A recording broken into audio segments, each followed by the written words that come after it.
Film ini menceritakan saat terjadi badai salju dan terdampar di tempat peristirahatan jalan raya terpencil di pegunungan. Seorang mahasiswa menemukan seorang anak yang diculik disembunyikan di dalam mobil milik salah satu orang di dalamnya.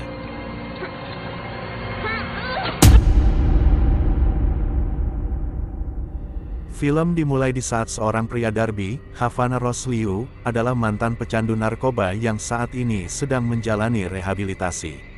Hari itu, dia sedang menjalani sesi saling berbagi dengan para penghuni lainnya saat mendapat telepon dari Yo mengenai ibunya yang akan menjalani operasi.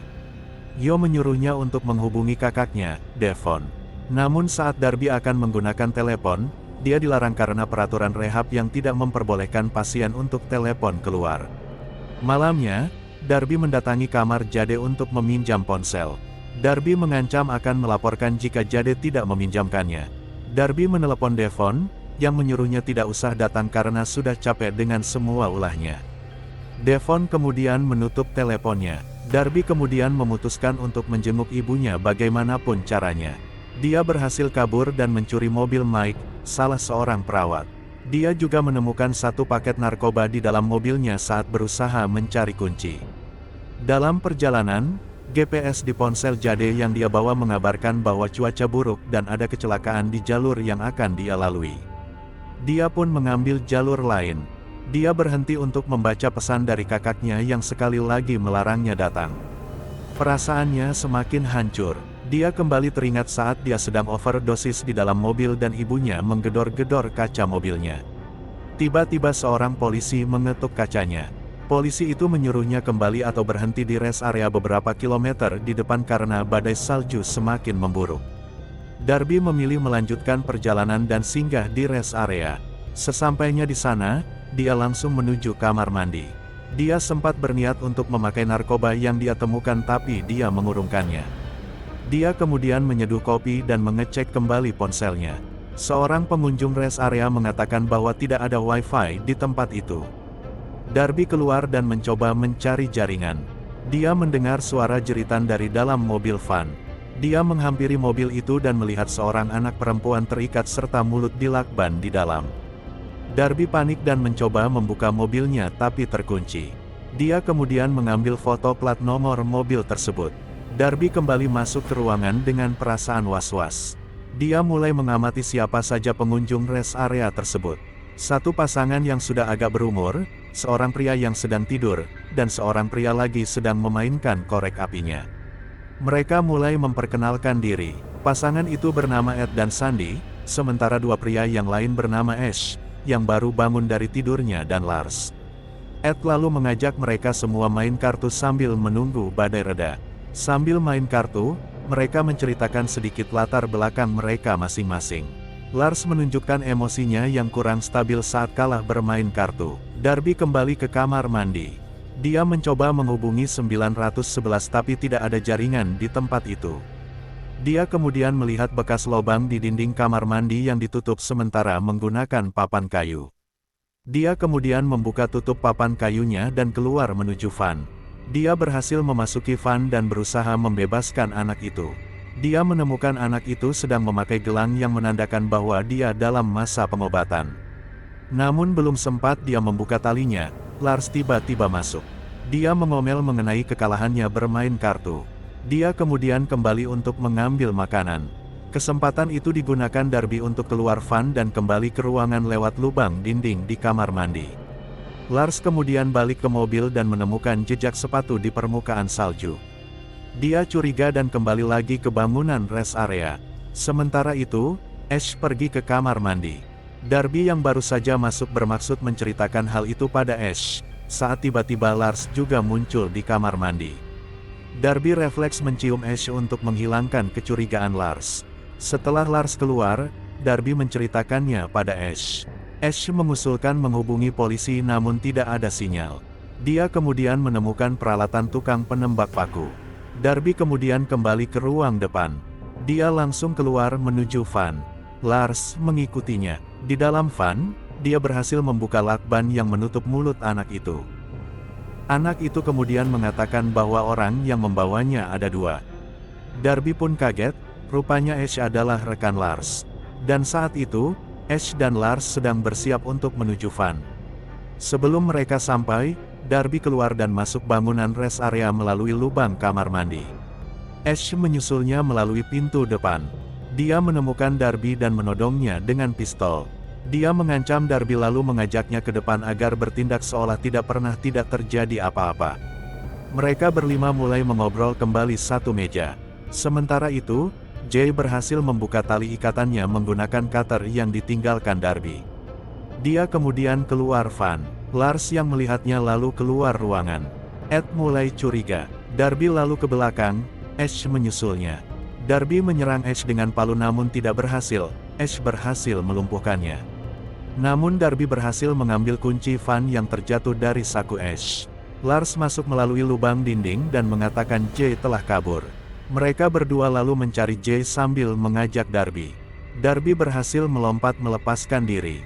Ash berusaha menembaknya namun belum mengenai sasaran. Darby bersembunyi di balik pohon.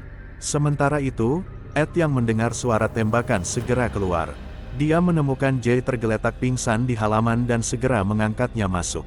Tak berapa lama kemudian, Darby juga berhasil lolos dan kembali. Dia kemudian menceritakan pada Ed dan Sandy mengenai apa yang telah terjadi. Ed segera mengunci pintu untuk menghalangi mereka masuk. Ed menggertak mereka berdua dengan mengatakan bahwa dia akan menembak jika mereka memaksa masuk. Ash dan Lars yang tahu bahwa Ed adalah mantan marinir mulai ragu. Ash kemudian mengatakan bahwa Jay sedang dalam masa pengobatan, dan dia memegang obatnya. Ed punya posisi tawar lebih tinggi saat Darby memberitahu bahwa dia memegang kunci mobil van mereka. Ed kemudian menyuruh mereka memberikan obatnya dan dia akan menyerahkan kuncinya dan membiarkan mereka pergi. Namun ternyata keduanya menjadi lebih nekat. Mereka mengambil bensin dari van dan bermaksud membakar tempat itu. Ed menyuruh Darby untuk menyembunyikan kuncinya. Darby kemudian ke belakang dan membuang kunci tersebut melalui lubang di dinding. Dia kemudian kembali membawa palu dan kunci Inggris sebagai senjata. Sandy mengambil penyemprot lada yang selama ini disimpan di tasnya. Sementara itu di luar, Lars menyiramkan bensin di teras dan Ash menghitung sampai 5 agar Ed menyerah. Tiba-tiba Jay siuman. Dia mengenali Sandy sebagai asisten rumah tangga yang bekerja di rumahnya. Rupanya penculikan itu sudah diatur oleh Sandy. Dia mengenal Lars dan Ash dari internet dan bekerja sama dengan mereka. Merasa sudah ketahuan, Sandy menyerang Darby dengan penyemprot lada. Darby pun roboh. Dia kemudian berteriak memberitahu Ash dan Lars bahwa Ed tidak bersenjata. Keduanya masuk dan menodong Ed. Ash memberikan obatnya pada Sandy untuk disuntikkan ke Jay. Ash kemudian meminta kuncinya pada Ed, namun Ed bersikeras tidak memberi tahunya. Ash yang emosinya sudah memuncak langsung menembak Ed. Sandy pun histeris. Dia kemudian menyerang Lars dengan penyemprot ladanya yang membuat Ash menembaknya. Ed dan Sandy pun tewas. Ash menyeret Darby dan memaku tangannya ke dinding. Ash dan Lars kemudian ke kamar mandi untuk membersihkan mata Lars akibat semprotan lada. Mereka sempat berdebat karena Ash membunuh Ed dan Sandy. Sementara itu, Darby meminta bantuan Jay untuk mengambilkan palu. Ash dan Lars kembali dan menanyakan perihal kunci mobilnya pada Darby. Darby akhirnya memberitahukan bahwa kuncinya sudah dia lempar melalui lubang kamar mandi. Ash ke belakang untuk mencarinya dan Lars menjaga mereka. Darby menyuruh Jay meraih saklar untuk memadamkan lampu ruangan. Darby tahu bahwa Lars tidak akan menyakiti Jay. Saat lampu padam, Darby memakai narkoba yang dia simpan lalu nekat mencabut paku di tangannya. Lars menyalakan kembali lampunya, namun saat dia berbalik, Darby memukulnya dengan palu. Ash yang berhasil menemukan kuncinya mendengar hal tersebut langsung kembali masuk ruangan. Dia mendapati Darby menyandera Lars menggunakan pistolnya. Dia menodongkan penembak paku yang dibawanya dan menyuruh Darby melepaskan Lars. Tiba-tiba Jay menyerang Ash dengan palu yang membuat penembak pakunya menyalak dan mengenai dahi Lars. Ash yang tidak menyangka hal tersebut langsung mendekati Lars dan menenangkannya. Sementara Darby segera membawa Jay keluar dari tempat itu menuju mobilnya. Dengan perasaan tidak karuan, Ash menuntun Lars untuk mengajaknya pergi. Namun, genangan darah Ed membuat Lars terpeleset dan terjatuh. Paku yang menancap di dahinya menghujam lebih dalam dan membuatnya tidak bergerak lagi. Ash menjadi gelap mata. Dia keluar dan menembaki mobil Darby yang berusaha kabur dengan penembak paku. Tembakannya berhasil mengenai ban mobil dan membuatnya menabrak tiang listrik. Darby dan Jay tidak sadarkan diri di dalam mobil. Lars membakar bangunan rest area kemudian mendekati mobil Darby saat mobil polisi datang. Polisi segera menodong Lars dan menyuruhnya angkat tangan. Namun Lars mendebatnya beralasan bahwa dia akan menolong Darby yang sedang kecelakaan. Darby yang sudah siuman berhasil menggapai obeng dan pistolnya yang terjatuh di bawah kursi. Dia kemudian keluar mobil dan menembak Lars. Saat dia akan menembaknya lagi, polisi menembak Darby. Darby roboh, pistolnya diambil oleh Lars yang langsung dia gunakan untuk menembak polisi. Lars kemudian mengarahkan pistolnya ke Darby yang sudah tak berdaya, namun ternyata dia kehabisan peluru. Dia lalu mengambil penembak pakunya dan menembaki polisi yang sudah terkapar. Dia mengambil pistol polisi dan kembali ke arah Darby. Saat dia menempelkan ujung pistolnya ke mulut Darby, Darby dengan cepat menusuk leher Lars dengan obeng. Lars pun tewas. Darby merangkak ke arah mayat polisi dan menghubungi petugas lain menggunakan alat komunikasi yang dibawa polisi.